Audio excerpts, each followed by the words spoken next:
Weather Channel founder just went live on CNN and blew up their agenda. What he said proves Trump was right. In 2006, Al Gore released a documentary entitled An Inconvenient Truth, which liberals latched onto as scientific fact instead of theory. As the years passed by, the mainstream media, celebrities, and politicians began pushing that man-made global warming was the reason for all the Earth's natural disasters. Eventually, the theory of man-made global warming, known now as climate change, made its way into our public schools, and year after year, students' heads were pumped full of half-truths that are not based on scientific fact. Many reputable scientists have come forward to dispute the existence of climate change and have argued that it is not settled science. One of those scientists is the Weather Channel's founder John Coleman, and what he said on CNN proves that President Trump was right all along. For years, the left has been busy promoting the idea that man-made climate change is a fact. No matter how many scientists have come forward with facts to dispute their claims, they just can't seem to stop spreading their lies. The basis of the liberal lie is that the current warming of the Earth is caused by man-made greenhouse gases, but in fact, two scientists named Dennis Avery and Fred Singer are doubtful that humans are the cause of this.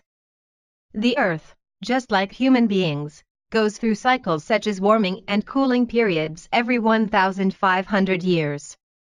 Avery and Singer noted that cooler periods like the Dark Ages and the Little Ice Age most likely caused more harm than a warming period. However, no matter the evidence, the left would rather put their head in the sand and call the rest of us climate change deniers. The founder of the Weather Channel, John Coleman, has done some extensive research on the subject and claimed it is nothing but a hoax. So, Coleman was then invited onto CNN's Reliable Sources with host Brian Stelter to state his case.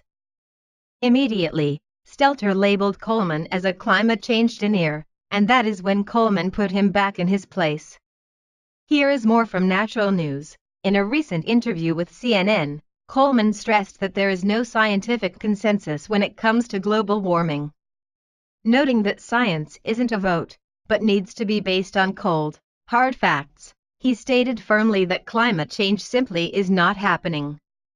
There is no significant man-made global warming now, there hasn't been any in the past, and there's no reason to expect any in the future, he stressed. That's a whole lot of baloney. When asked by the CNN interviewer how he would explain away the fact that 97% of scientists with the government, NASA, and other institutions all accept global warming as settled science, Coleman claimed that it's all about the money. Apparently, the government makes $2.5 billion in funding available for climate science each year, but will only fund studies that support the global warming hypothesis. Climate scientists who actually want to work, therefore, have no real choice. If they want to get the money, they have to support the global warming position. It's real simple, but that doesn't mean it's right, that doesn't make it true, Coleman said. That only makes it bought and paid for. Coleman also made reference to the Global Warming Petition Project, a petition launched in 1998, and signed by 31,487 scientists, including more than 9,000 with PhDs in atmospheric science, earth science, climatology, and the environment.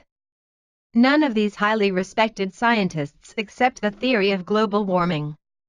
In fact, these scientists insist there is no convincing scientific evidence that human release of carbon dioxide, methane, or other greenhouse gases is causing or will, in the foreseeable future, cause catastrophic heating of the Earth's atmosphere and disruption of the Earth's climate.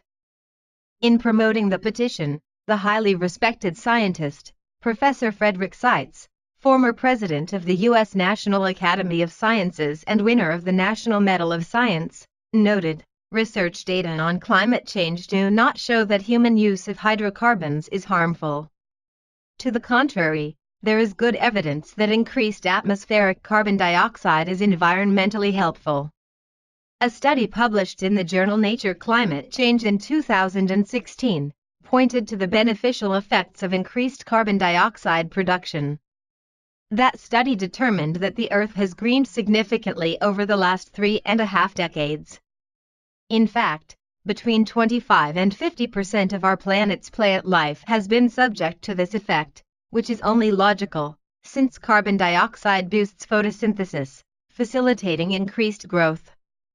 Coleman pretty much nailed Stelter to the wall with the facts, but as you know, that won't change any liberal's mind.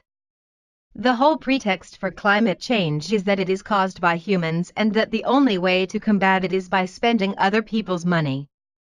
Yeah, that seems logical, not? The Earth will continue to go through cooling and heating cycles, and no matter how high they hike the taxes, that will not stop it. The fact of the matter is that liberals will do whatever they can to control the population, even if that means promoting bold-faced lies to create more government dependency.